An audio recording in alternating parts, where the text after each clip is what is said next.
Igreja não é um lugar onde nós vamos. Igreja é um lugar onde nós... não é um lugar onde nós vamos. É uma congregação de santos exercendo um ministério. Uma alegria estar com você. Janete, que bom te ver, viu? Depois de 4 meses nos 2 períodos de hospital, 2 cirurgias de coluna, Janete está aí. Quando o pastor Fernando estava orando por curas, não é? Que Deus restaura, minha mente foi para você, Janete. Que o Senhor continue a abençoar a sua vida e que esse seja um testemunho importante, que venha junto com o seu falar.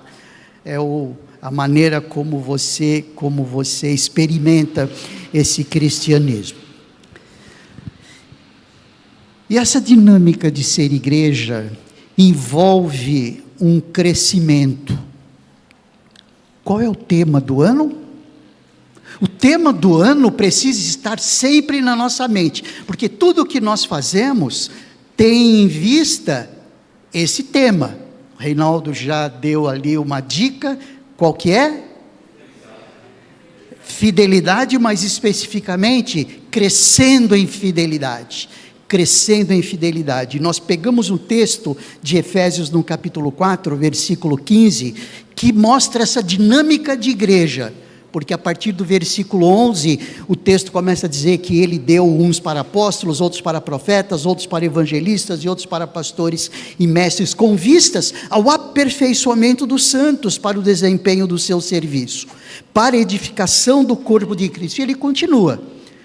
2 versículos depois ele diz: mas seguindo a verdade em amor, cresçamos em tudo naquele que é o cabeça, Cristo, de quem todo o corpo bem ajustado e consolidado pelo auxílio de todas as juntas, seguindo a justa cooperação de cada parte, efetua o seu próprio crescimento para edificação de si mesmo. Eu quero pedir à minha assessoria para me ajudar em trazer o meu computador aqui para cima.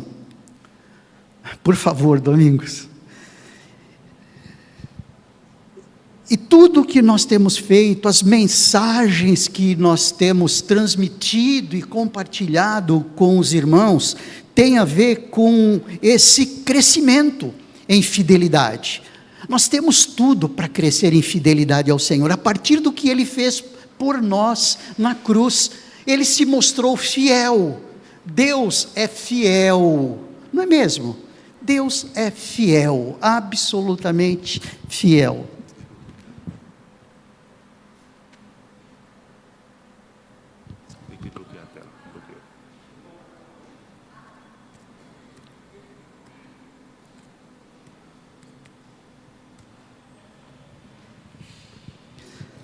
Ok. Foi? Ainda não? Fica aqui, me ajuda aí, Domingos. Me ajuda aí. Manusear o microfone, a Bíblia, o computador é muita areia para o meu caminhão aqui, viu?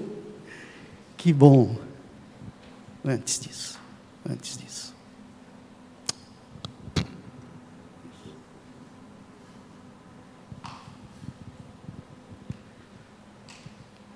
A tecnologia é uma bênção, irmãos. Os irmãos concordam com isso, que é uma bênção? É uma bênção. E o pastor Fernando já balbuciou aqui, quando funciona. É verdade.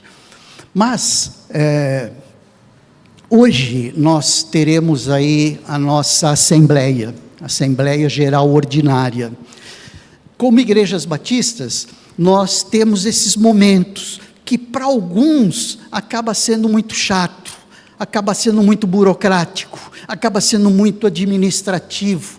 Então, o que nós queremos mostrar aqui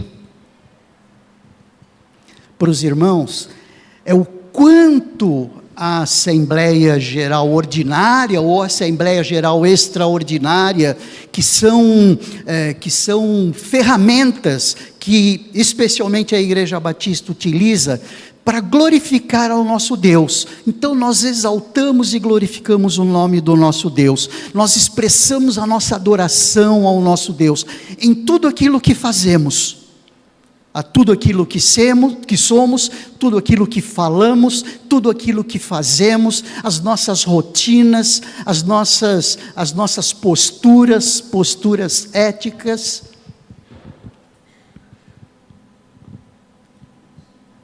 Eu acho que vai precisar desligar para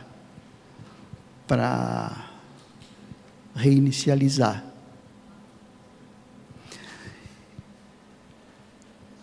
Vamos aguardar um pouquinho aqui.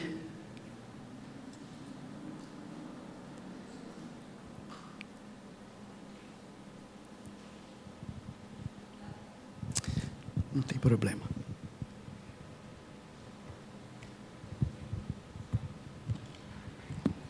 Sem projeção. São lições que a gente vai tendo na palavra de Deus e vai tendo na nossa dinâmica do dia a dia, em termos organizacionais aí, mas a gente vai crescendo absolutamente em tudo. Mas apesar desses detalhes de uma assembleia ter essas conotações muitas vezes de ação burocrática, ação administrativa, existe uma perspectiva bíblica violenta, uma perspectiva bíblica profunda. Ninguém tira isso como lição do mundo corporativo só. Existe fundamento bíblico, fundamento espiritual, porque tudo aquilo que nós fazemos para o reino de Deus, nós fazemos para que o reino seja divulgado, para que o reino de Deus seja proeminente no meio do reino dos homens. Nós vivemos dois reinos na nossa existência como seres humanos. O ser humano natural só admite o reino humano, o ser natural. Mas nós temos dois reinos, o reino humano e o reino espiritual. O reino espiritual, ele não é muito bem deglutido, ele não é muito bem trabalhado, ele não é muito bem entendido, porque ele não se vê, ele não é concreto como o reino dos homens, sistema de governo, não é, dos países, sistema de governo de entidades corporativas, quaisquer sejam as entidades. Mas o governo espiritual, a vida espiritual, o mundo espiritual, não são elementos tangíveis, nós não conseguimos ver. Alguém consegue ver o Espírito aí? Ninguém consegue ver o Espírito, né? O próprio Deus, nós não conseguimos ver o próprio Deus com os nossos olhos físicos. Por quê? Porque Deus é Espírito, e importa que aqueles que o adorem em Espírito e em verdade. Amém? E as assembleias gerais, quer sejam ordinárias, quer sejam extraordinárias, elas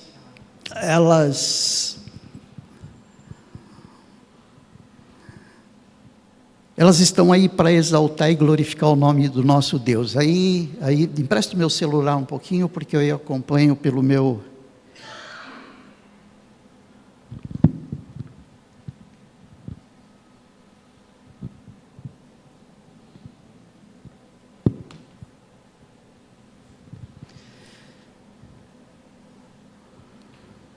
Ok, as assembleias, entrou aí? As assembleias, Assembleia Geral Ordinária, Assembleia Geral Extraordinária, são elementos importantes. Foi? Pode colocar aqui em cima para mim, por favor.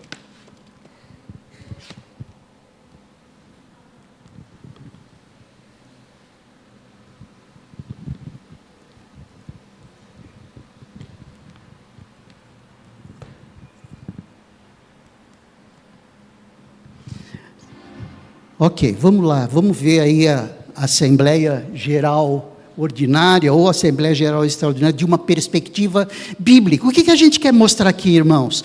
Que todas as vezes que nós nos reunimos como Assembleia, é uma atividade de culto, é nós expressarmos adoração ao nosso Deus, porque ela tem perspectiva bíblica. E isso acontece especialmente em igrejas batistas. Todas as entidades têm as suas conotações administrativas. Entidades corporativas, entidades eclesiásticas. A igreja presbiteriana tem a sua dinâmica de administração, é chamada eclesiologia. Tem uma eclesiologia da igreja presbiteriana, tem uma eclesiologia das Assembleias de Deus, tem uma eclesiologia das igrejas metodistas, enfim, cada igreja tem uma eclesiologia. Eclesiologia é o estudo da igreja, são os elementos que envolvem administração eclesiástica. Cada uma tem uma conotação. A Igreja Batista, ela tem alguns elementos peculiares da Igreja Batista. Uma delas é delas serem autônomas. O que significa isso? Nós não nos reunimos em tipo franchising, não é? Esta igreja ligada administrativamente com a Igreja Boas Novas, ligada administrativamente com a Igreja Batista de Vila Mariana, ligada administrativamente com quaisquer outras igrejas batistas, ou quaisquer outras igrejas não batistas. A Igreja Batista é uma igreja autônoma em si mesma. O que nós nos reunimos em assembleias é para que nós possamos cooperar uns com os outros, mas não existe interdependência. Não existe uma interdependência a não ser a interdependência bíblica, a interdependência doutrinária. Aí sim existe uma ligação. Aí sim não existe autonomia. Em termos doutrinários não existe autonomia, mas em termos administrativos existe autonomia. É uma das características da igreja batista. As igrejas presbiterianas, por exemplo, têm uma outra eclesiologia.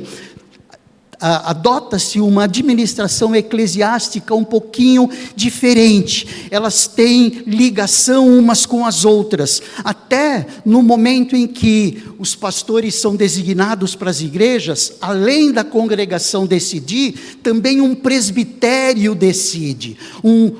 Várias igrejas reunidas como igrejas presbiterianas decidem, ou seja, elas não são autônomas em si mesmas. A Assembleia de Deus é um pouco congregacional, mas tem os seus elementos de interligação de umas igrejas para outras. Enfim, nós não estamos aqui querendo mostrar como cada igreja administra a sua eclesiologia, mas uma das características da Igreja Batista é dela ser autônoma, ou seja, nós mesmos é que nos autogerimos administrativamente, nos autogerimos financeiramente. Ninguém nos abastece financeiramente, a não ser a congregação através dos dízimos e das ofertas. Igreja autônoma, então nós temos uma autonomia. O governo não tem autonomia sobre nós, outras igrejas batistas não têm autonomia sobre nós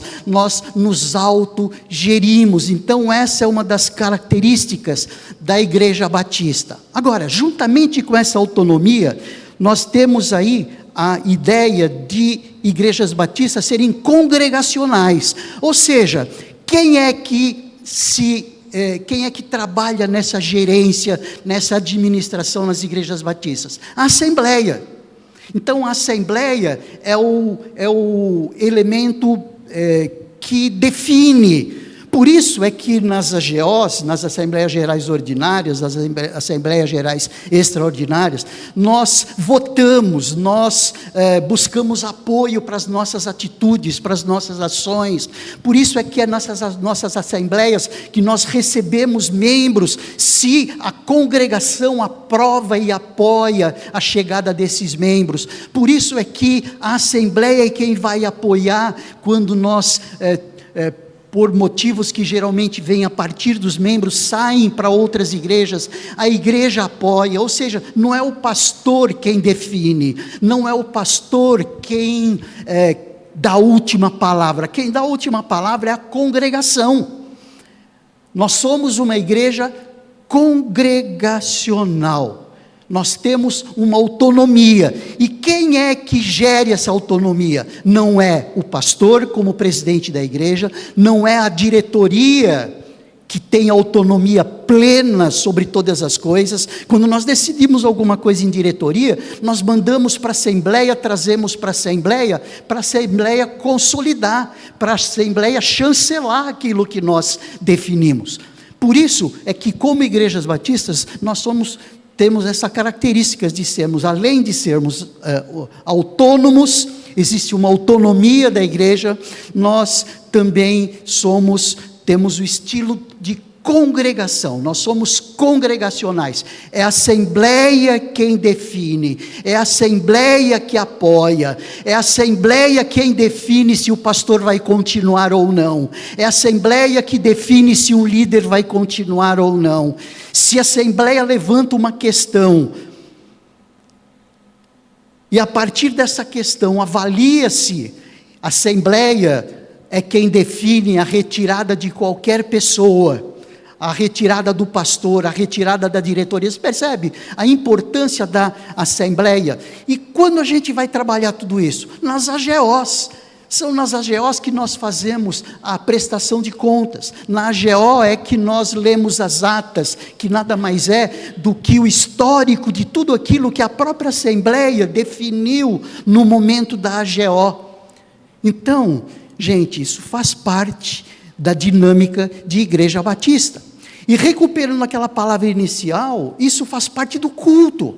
Isso faz parte da nossa atividade. Então, olha só, existem alguns princípios que são bastante importantes eu compartilhar com os irmãos. Gente, isso daqui não é palestra, isso daqui é culto. Nós estamos vendo perspectiva bíblica para a AGO. Nós estamos querendo tirar aquele preconceito, muitas vezes, de que a AGO é uma outra coisa, de que a AGO é uma coisa chata, de que a AGO não tem nada a ver com a igreja, de que a AGO não tem nada a ver comigo, de que a AGO não tem nada a ver com a dinâmica de igreja. Não, tem tudo a ver com a dinâmica de igreja. Existem alguns princípios, assim, bastante importantes, que eu quero compartilhar com os irmãos, que é o seguinte: princípios de autoridade da igreja reunida. Primeiro, a igreja reunida exerce a autoridade de Cristo. Não uma autoridade a partir de nós mesmos, mas é uma autoridade delegada, é Cristo quem delega isso para nós. Abra sua Bíblia em Efésios, no capítulo 1, no versículo 22. Em Efésios, no capítulo 1, versículo 22, 23, o apóstolo Paulo, que escrevia para igrejas, no caso ele escreve para a igreja que está em Éfeso, ele está ensinando para a igreja isto. Quando ele fala que de algumas coisas que Deus está fazendo, que Ele exerceu esse poder em Cristo, ressuscitando-o dentre os mortos, fazendo-o se assentar-se à direita nas regiões celestiais. Estou lendo o versículo 20, agora o versículo 21. Acima de tudo, principados, potestades, poder, domínio e de todo nome que se possa mencionar, não só no presente século, mas também no vindouro. Olha só agora, e sujeitou todas as coisas debaixo dos pés de Cristo, e para ser o cabeça sobre todas as coisas, o deu à igreja. De novo, e sujeitou todas as coisas debaixo dos pés de Cristo, e para ser o cabeça sobre todas as coisas, o deu à igreja, ou seja, deu Cristo à igreja, a qual é o seu corpo, a plenitude daquele que a tudo enche em todas as coisas. Então o que ele quer dizer é que a igreja, ela tem a plenitude de Cristo também, delegada por Cristo. Olhem só, é a tua importância, queridos irmãos.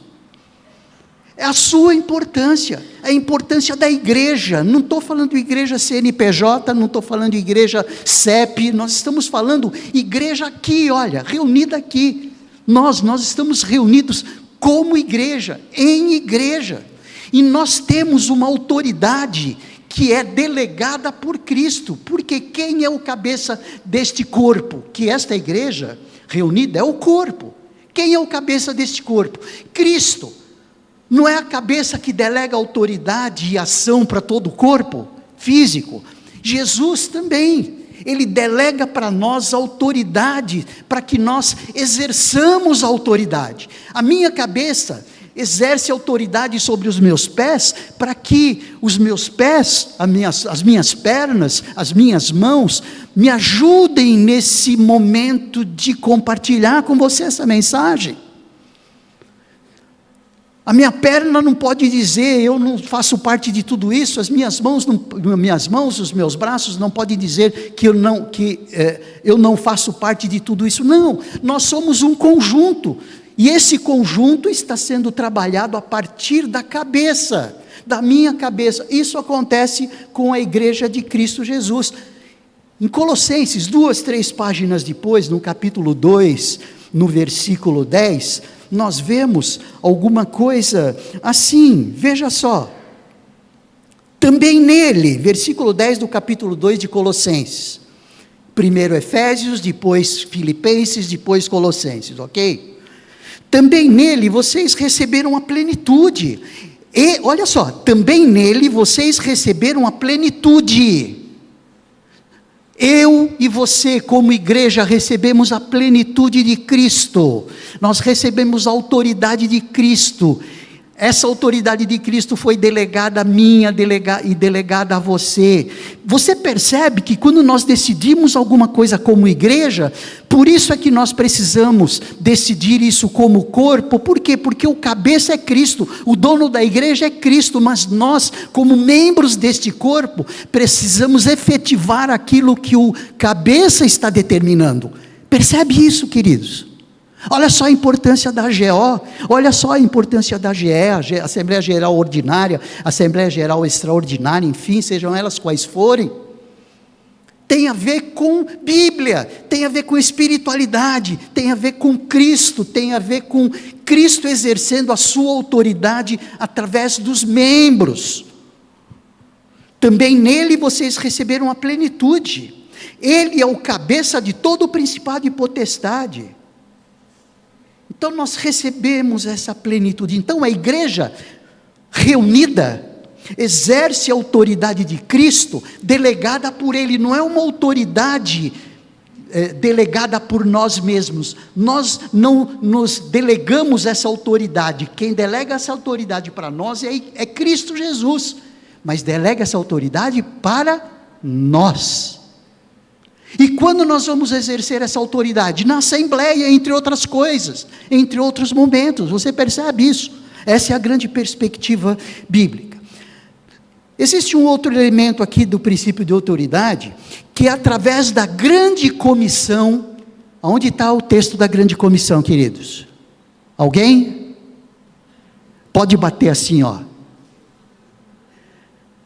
Grande comissão.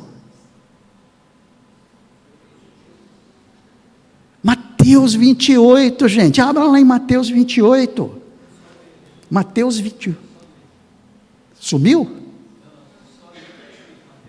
É o que eu estou vendo lá, exatamente, Mateus 28, os irmãos perceberam?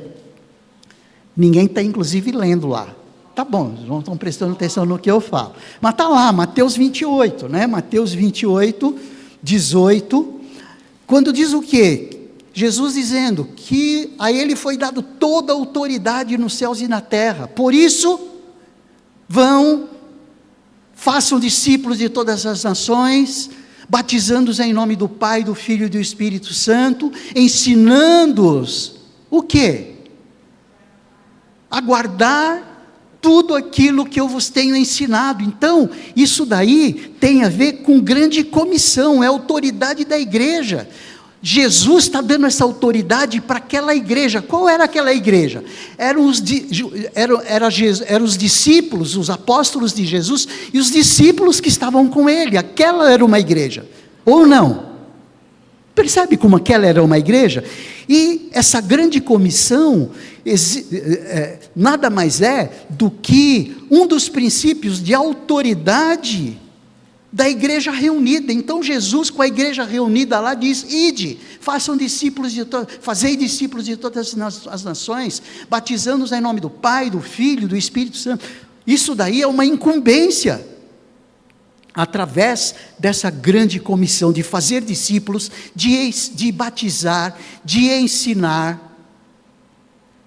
Isso daí é princípio de autoridade da igreja reunida. O que nós estamos fazendo aqui? Fortalecendo quem somos como igreja reunida, quem somos como membros deste corpo, quem somos como assembleia, porque nós somos uma assembleia aqui, sim ou não?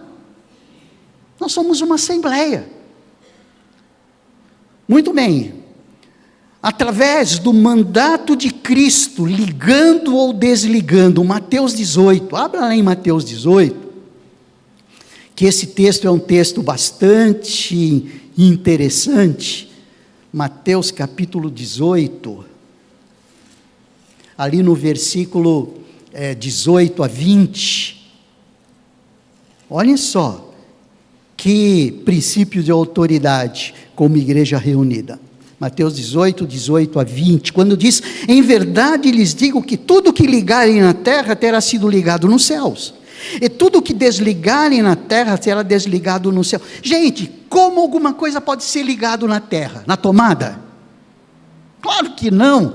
É uma entidade governamental iraniana? Não. É uma entidade governamental russa? Não. É uma entidade governamental americana? Não. Quem é que pode executar essa questão de o que for ligado no céu será ligado na terra? Senão o quê? A igreja de Jesus, esse corpo cujo cabeça é Cristo. E aí ele continua dizendo assim: em verdade também lhes digo que se 2 de vocês sobre a terra concordarem a respeito de qualquer coisa que vierem a pedir, isso lhes será concedido por meu Pai que está nos céus, porque onde estiverem 2 ou 3 reunidos em meu nome, ali estou no meio deles. É importante a gente ver o contexto disso, porque o contexto disso é disciplina. Então, um dos princípios de autoridade que a gente já tira daqui é que no contexto de disciplina, a igreja reunida tem autoridade para exercê-la. Quando nós olhamos aqui um pouquinho antes, ali a partir do versículo 15, acompanhe ali versículo 15 do capítulo 18 de Mateus. Se o seu irmão pecar contra você, vai e repreenda-o em particular. Se ele ouvir, você ganhou o seu irmão. Mas se não ouvir, leve ainda com você 1 ou 2 pessoas, para que pelo depoimento de 2 ou 3 testemunhas, toda a questão seja decidida. Isso é administrativo ou não é administrativo? Também. Mas é espiritual, veja o mandamento, praticamente. Se ele se recusar a ouvir essas pessoas, expõe o assunto à igreja. E se ele se recusar a ouvir também a igreja, considere-o como gentio e publicano. Então, quem é que define no final das contas? Quando o primeiro recurso não foi atendido, o segundo recurso não foi atendido, o terceiro recurso leva-o à igreja, e quem é que define? A igreja. Isso é o princípio de autoridade da igreja reunida. Olha só. Por isso é que ele diz lá: porque onde estiverem 2 ou 3 reunidos em meu nome, ali estou no meio deles. É nesse contexto de disciplina, não é porque, se eu estou na minha família, se está eu e o Bruno, meu neto aqui, onde 2 ou mais estiverem reunidos, então Deus vai estar. Quer dizer que se eu estiver sozinho, Ele não vai estar? Então, esse texto não é para dizer que, olha, se a gente se junte em 2, em 3, em 4, Deus estará. E se eu me junto a mim mesmo, eu e Deus, Deus não está comigo? Mas o contexto aqui é disciplina. O contexto é, olha, se 2 ou 3 reunidos em meu nome, eu estou no meio deles para quê? Para chancelar aquilo que vocês decidiram. Percebe? Então, isso é um mandato de Cristo ligando e desligando. E Ele vai ligar ou desligar a partir do que a igreja delibera. Por quê? Porque nós recebemos a autoridade de Cristo, a nós foi delegada a autoridade de Cristo para definir a GO, a GE. Um pastor é recebido ou é adotado por uma igreja como pastor, porque a igreja definiu, a igreja decidiu, como um todo. Não foi o meu currículo. Não é o currículo do pastor só. A igreja vai dizer sim ou não. É a igreja reunida. Então, através do mandato de Cristo, ligando e desligando. E aqui também, a igreja definida, a igreja reunida, tendo autoridade para escolher líderes. Não só para escolher os pastores, como líderes também. Mas, no caso de Atos 6, em Atos 6, a igreja reunida, se você for ali para Atos 6, o que nós vemos é exatamente a igreja reunida para deliberar sobre a eleição de diáconos. Naqueles dias, aumentando o número de discípulos, não é apóstolos, tá bom? Discípulos, ou seja, aquele enorme contingente de pessoas ali, assim como nós somos discípulos de Cristo aqui. Naqueles dias, aumentando o número de discípulos, houve murmuração dos helenistas contra os hebreus. Helenistas são aqueles descendentes dos gentios, dos gregos, que não faziam parte dos judeus. Quando eram distribuídas as cestas, eles estavam reclamando que as viúvas helenistas ou gentias não estavam recebendo a mesma coisa que as hebreias. Naqueles dias, aumentando o número de discípulos, houve murmuração dos helenistas contra os hebreus, porque as viúvas deles estavam sendo esquecidas na distribuição diária. Então os 12 convocaram a comunidade dos discípulos e disseram: não é correto que nós abandonemos a palavra de Deus para servir às mesas. Por isso, irmãos, escolham entre vocês 7 homens, irmãos, a igreja, os discípulos, a igreja reunida. Então, irmãos, escolham entre vocês 7 homens de boa reputação, cheios do espírito de sabedoria, para os encarregarmos desse serviço. Quanto a nós, nos consagraremos à oração e ao ministério da palavra, dizendo aí os apóstolos. O parecer agradou a todos. Então elegeram Estevão, homem cheio de fé, do espírito, Filipe, Prócoro, Nicanor, Timão, Pármenas e Nicolau, prosélito de Antioquia. Então, olha só, a igreja reunida definindo para escolher a liderança.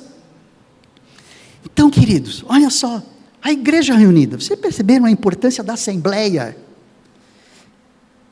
Que não é um adendo à igreja, faz parte da igreja, não é um anexo, alguma coisa que você vai lá e conecta. Não, faz parte da dinâmica de igreja, porque a igreja reunida, a assembleia é a igreja reunida, além da igreja reunida, é a autoridade dada a essa igreja reunida, como plenitude de Cristo.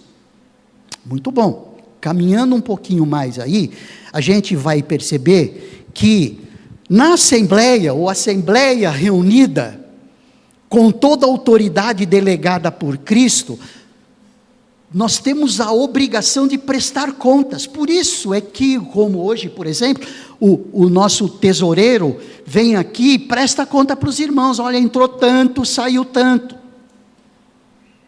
Entrou tanto e saiu tanto, olha, a nossa situação financeira é esta. Ou senão, quando nós vamos fazer uma grande despesa, por exemplo, como nós fizemos o nosso letreiro aqui, a nossa placa, lembram que nós trouxemos para a igreja aprovou? A igreja aprova. Você concorda que nós, como diretoria, poderíamos dizer assim, ok, vamos lá e vamos fazer e acabou? Não, nós trouxemos para a igreja. Por quê? Porque a partir de um determinado, existe um item de estatuto, que a partir de um determinado valor de gasto, a gente precisa submeter a Assembleia. É lógico que nós vamos comprar uma lâmpada, a gente não vai consultar a Assembleia, não há necessidade. Mas a partir de um determinado valor, esse valor acho que é R$7.500, uma coisa assim, nós precisamos consultar a Assembleia, porque a Assembleia é que vai dar o aval, porque ela tem autoridade suprema. Não é o pastor, não é a diretoria. A diretoria e o pastor gerem isso, gerenciam tudo isso. E são os responsáveis para compartilhar com a igreja essa dinâmica. Então, princípio de prestação de contas. Então, nós vemos aí alguns elementos que a Bíblia diz assim, 1 Coríntios 4:2. Abra lá em 1 Coríntios 4:2. E a gente vai ver alguma coisa ensinada pelo apóstolo Paulo também. 1 Coríntios, no capítulo 4, versículo 2. Que é uma palavra em relação aos ministros de Cristo, que são encarregados dos mistérios de Deus. Os mistérios de Deus é a igreja. Os mistérios de Deus é a salvação, é o evangelho, é a ceia, é o batismo, enfim, é a dinâmica de ser igreja. O texto diz assim: assim, pois, importa que todos nos considerem como ministros de Cristo e encarregados dos mistérios de Deus. Ora, além disso, o que se requer desses encarregados, essa palavra encarregados, é mordomo. O que o mordomo é? Não é muito usual isso nos nossos tempos, mas o mordomo era aquele que não tinha nada, mas cuidava de tudo que o seu senhor tinha. Essa era a ideia do mordomo é essa. O encarregado tem esse objetivo. Ora, além disso, o que se requer desses encarregados é que cada um deles seja encontrado fiel. Ou seja, sermos despenseiros, mordomos, encarregados, é a mesma coisa. Deus exige fidelidade nossa. Por isso é que quando os irmãos vêm aqui, queridos, entregar os seus dízimos e as suas ofertas, para nós é uma responsabilidade enorme, porque nós somos encarregados do bom uso, do uso adequado desses recursos que saem da sua família, do seu controle. É uma responsabilidade. Nós seremos cobrados por Deus de tudo isso aqui, de tudo aquilo que fazemos. Por isso o Cilso faz isso com toda minúcia, com todo cuidado. Por quê? Porque o dinheiro não é dele, o dinheiro é de Deus. Todas as coisas são de Deus, mas é a responsabilidade de prestarmos contas para você, acerca de tudo aquilo que você coloca no gasofilácio. Antigamente chamava gasofilácio, não é? Uma palavra bem diferente aí, mas hoje em dia o gasofilácio é a própria conta bancária que tem ali, ou se não o QR Code, enfim, princípio de prestação de conta, é um dos princípios da Assembleia, nós estarmos prestando conta. Já ouviram essa expressão? Que nós não só devemos ser honestos, mas nós devemos parecer honestos, porque tem muita gente por aí, a gente tem ouvido muito isso, que diz que é honesto, mas não parece honesto. Então, esse texto de 2 aos Coríntios, aí está primeiro, mas é 2 aos Coríntios, no capítulo 8, se você abrir ali, a gente vai ver o cuidado de Paulo. O apóstolo Paulo tem um cuidado enorme em relação a isso, porque depois de ele colher as ofertas para levar para as necessidades da Judéia, ele diz assim: queremos evitar Quando ele diz um pouquinho antes, e não só isto, mas ele também foi eleito pelas igrejas para ser nosso companheiro no desempenho dessa graça ministrada por nós, para a glória do próprio Senhor e para mostrar a nossa boa vontade. Queremos evitar assim que alguém nos acuse por causa dessa generosa dádiva administrada por nós. Olha aí, pois cuidamos para fazer o que é correto, não só diante do Senhor, mas também diante das pessoas. Então, nas assembleias, é um respeito que nós como pastores, nós como diretoria, temos para você, meu irmão, minha irmã, em estar prestando contas, dizendo para você aonde estão indo os nossos gastos, dizendo para você como está a nossa situação financeira, dizendo para você como nós trabalhamos o cuidado de tudo aquilo que você coloca na caixa das ofertas. Princípio da prestação de contas. Princípio da ordem e da organização. No princípio da ordem e da organização, nós vemos aí que o que Paulo está nos ensinando ali em 1 Coríntios 14, 40, dizendo que tudo aquilo que a gente faz, a gente tem que fazer com decência e ordem. Sabe por quê, gente? Você concorda que o nosso Deus é um Deus ordeiro? Amém? Não faz sentido nós dizermos que o nosso Deus é um Deus desorganizado, que o nosso Deus é um Deus descontrolado, que o nosso Deus não é um Deus sério na maneira de administrar todas as coisas. Então esse texto de 1 Coríntios, no capítulo 14, como ele vem falando dos dons, não é? É um princípio, que apesar dele estar falando dos dons, ele começar a falar do dom de profetizar, mas ali no versículo 40, ele diz: tudo, porém, seja feito com decência e ordem. Por isso é que muitas vezes alguns grupos reclamam com a gente, da gente ser muito Caxias. Já viram essa expressão assim? Caxias, das coisas direitinhas, coisas certinhas, tudo na direção, não é? O pessoal da multimídia vem aqui, mede para ver quantos microns tem de diferença no púlpito, se está para cá, se está para cá. Não, são coisas dessa ordem: administração, organização, postura, vestimenta, educação, sabe? Tudo ser feito com decência e ordem. Por quê? Porque tudo o que fazemos, nós fazemos para honrar e glorificar o nome do nosso Deus. Então esse é o princípio da ordem e da organização. Por isso, uma ordem de culto sempre colocada para os ministros. Por isso, uma ordem da própria Assembleia, que nós temos uma pauta. Por isso a pauta. A gente podia simplesmente decidir na hora, vamos ver lá, o que nós vamos falar mesmo? Não, tem uma pauta, tem uma sequência, né? O culto tem uma sequência, tem agora depois esse.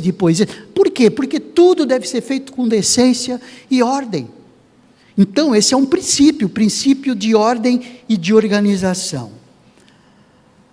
A igreja fervorosa, com dons, que é o que acontecia lá, mas havia desordem. Paulo organiza o fervor, é o que ele faz em 1 Coríntios capítulo 14. Espiritualidade sem confusão. Por isso é que ele fala olha, se alguém estiver falando, espere, não é? Se alguém estiver falando em línguas, que tenha alguém que interprete, sabe? Tudo com decência e ordem. Deus é um Deus de ordem, estrutura, ritmo, propósito, ambiente organizado, relatórios claros, processo de votação transparente, estatuto respeitado, condução respeitosa e equilibrada.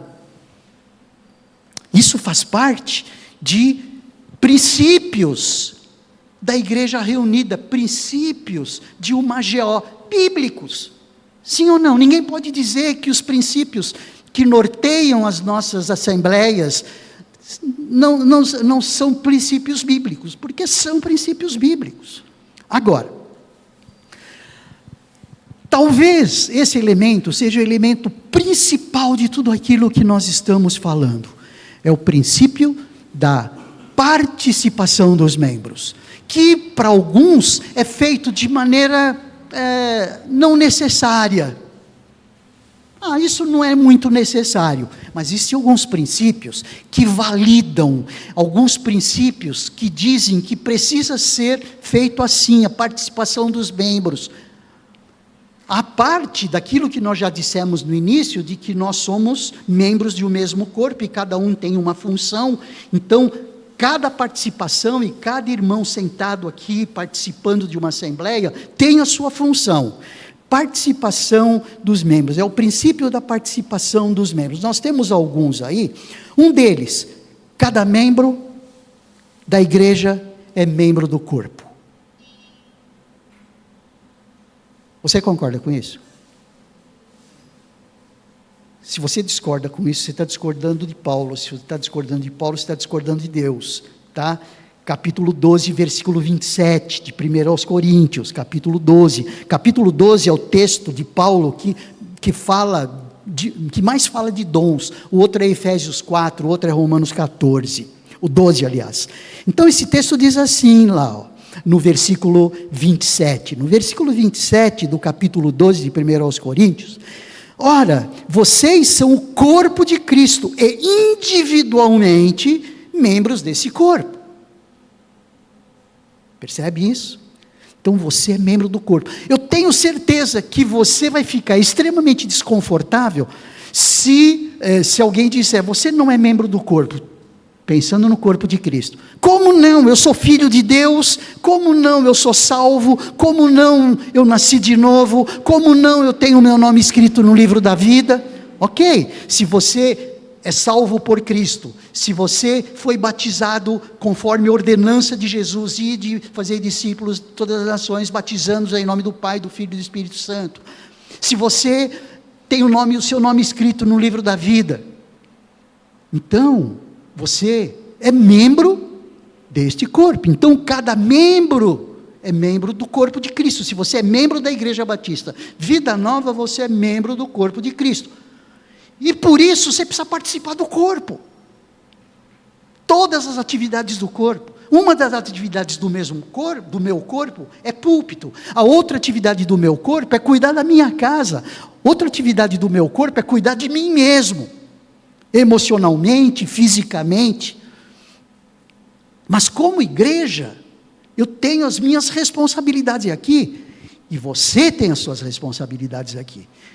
Não só diante do estatuto, não só diante da igreja aqui, mas diante de Deus, porque você é membro do corpo. Percebe, gente? Olhem só. Cada membro da igreja é membro do corpo de Cristo. Cada membro deste corpo fazendo a sua parte. O meu dedo tem uma ação. A minha perna tem uma ação, o meu coração tem uma ação, os meus olhos têm uma ação, o meu ouvido tem uma ação, o meu coração tem uma ação aqui. Então cada parte do meu corpo tem uma razão de ser, tem uma função. Você, meu irmão, tem uma função no corpo.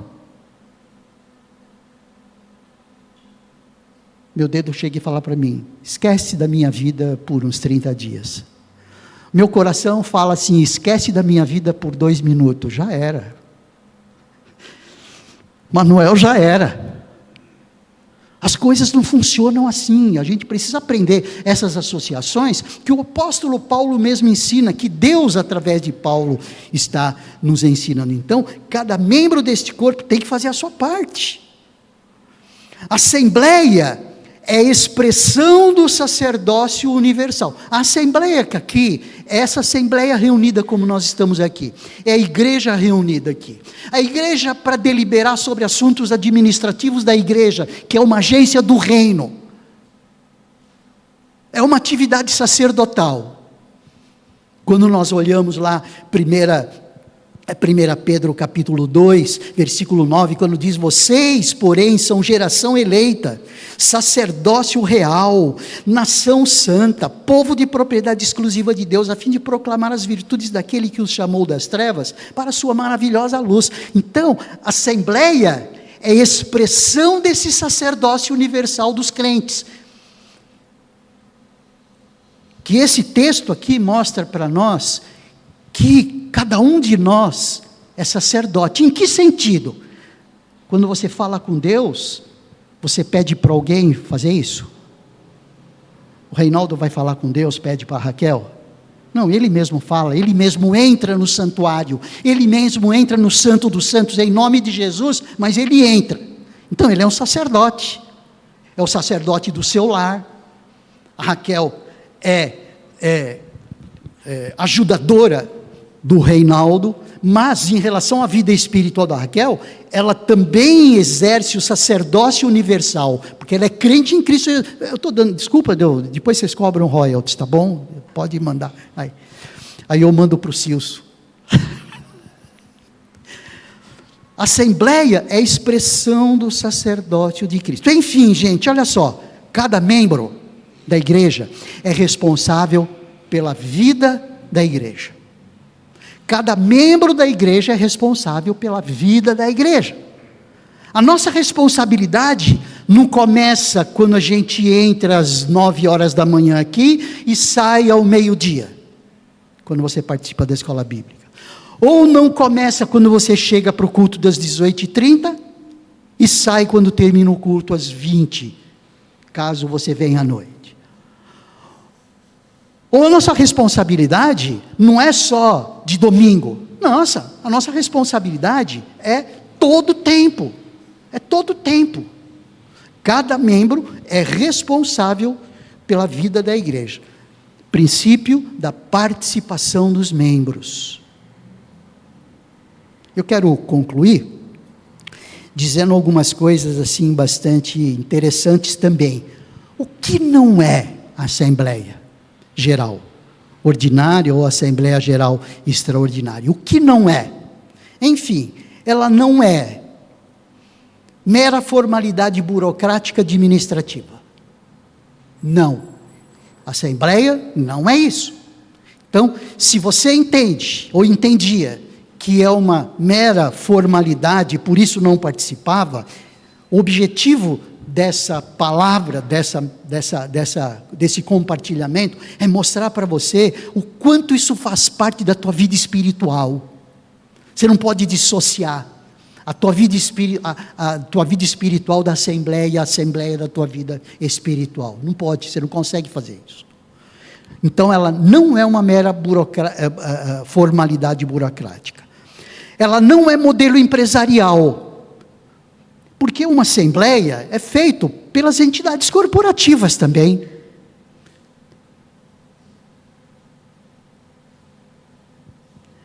Ela não é espaço para decisões improvisadas.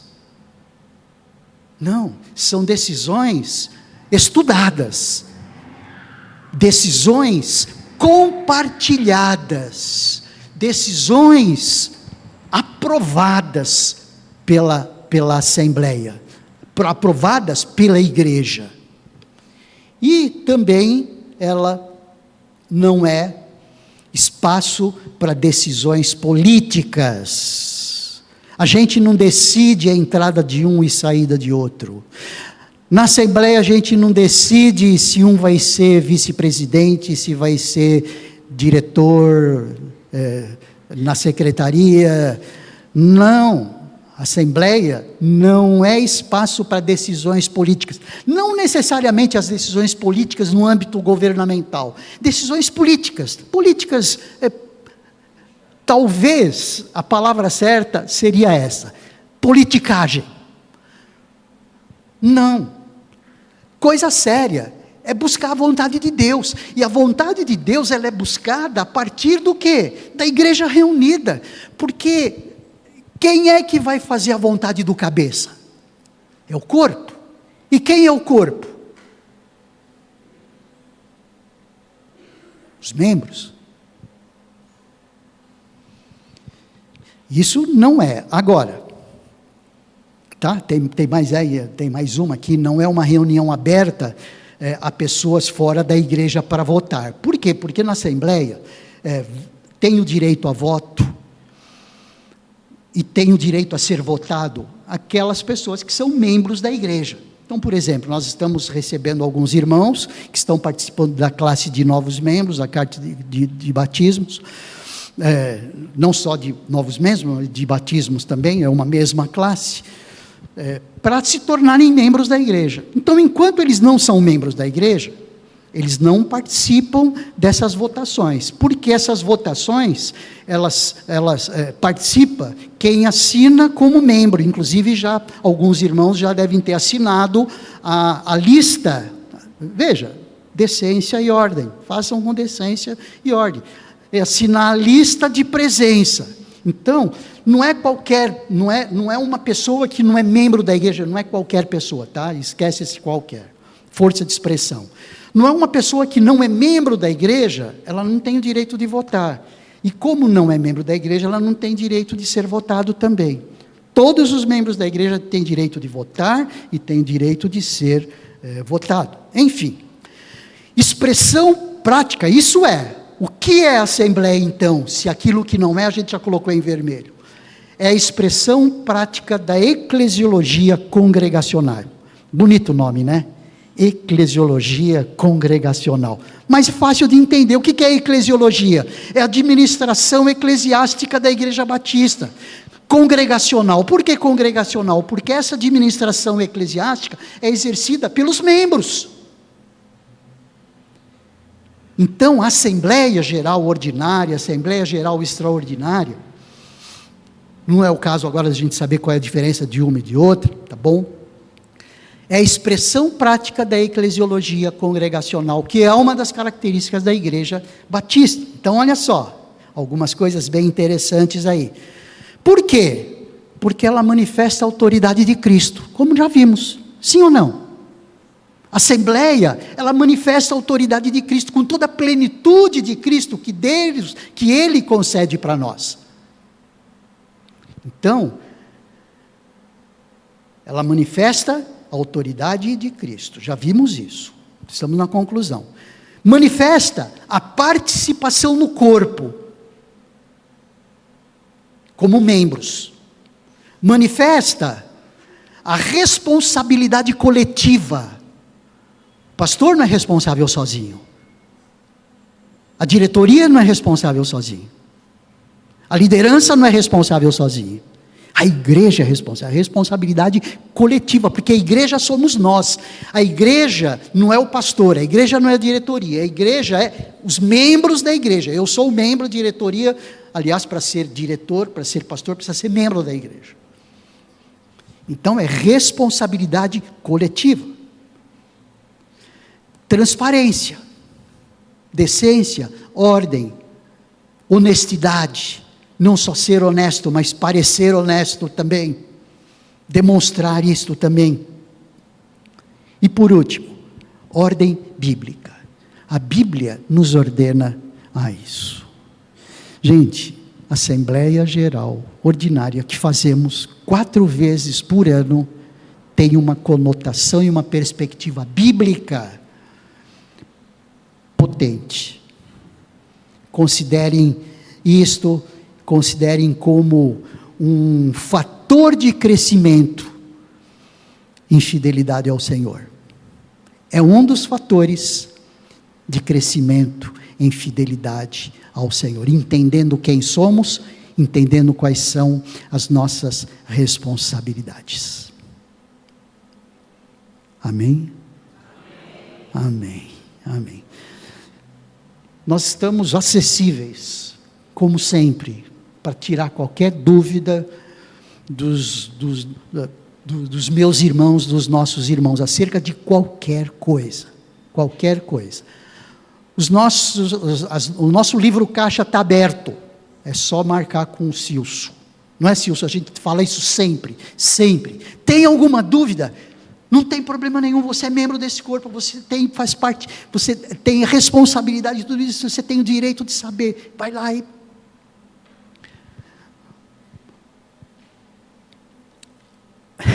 Eu vou compartilhar isso, Cilso, viu? Alguém perguntou para o Cilso se o pastor era dizimista. Falei, Cilso, Pode mostrar todos os depósitos, pode mostrar, não está aberto, está aberto. Então, o Silvio é educado, provavelmente ele não deve ter falado isso, mas está aberto, qualquer coisa que você quiser saber, está aberto, não tem nada escondido, absolutamente nada escondido. Qualquer dúvida que você tenha, fale comigo, fale com o Silvio, fale com a Jo, fale com o Getúlio, que é o primeiro vice-presidente, fale com o Reinaldo, viu o Reinaldo que está lá atrás, que é o segundo vice-presidente, fala com a Leila, que é a segunda secretária, fala com a Érica, cadê a Érica? Está ali atrás, eu vi a Érica, fale com a Érica, que é a segunda tesoureira. Gente, nós estamos à disposição de você, tá bom? Não fique com dúvidas, não fique compartilhando dúvidas, isso daí só fomenta cada vez mais fake news. Aliás, é uma expressão bastante usual nos dias de hoje. Amém, queridos? Vamos orar. Daqui a pouco nós teremos a nossa GO e nós queremos convidar você que ainda não é membro, pode participar da GO, não tem problema, pode assistir a GO, é tranquilo, aberto. As portas ficam abertas, ninguém é impedido, tá bom? Agora, você que é membro da igreja, está convocado. Porque você tem responsabilidade nisto. Hoje nós não teremos a escola bíblica, quando nós temos a GO, nós não temos a escola bíblica. Vamos ficar em pé, queridos, vamos orar. Senhor Deus, nós te agradecemos pelo tempo em que pudemos compartilhar da importância desta atividade, que é uma atividade no reino, fazendo parte da nossa dinâmica de ser igreja. Quando nós exercemos a autoridade como igreja reunida, recebemos essa autoridade de Jesus, autoridade delegada por Jesus. Obrigado, Deus, obrigado. Queremos te agradecer por esse tempo de esclarecimento, quem sabe, e de, quem sabe, obter um envolvimento maior em toda a nossa dinâmica de ser igreja. Obrigado, Pai. Ajuda-nos a nos alegrar com tudo isto. Em nome de Jesus. Amém.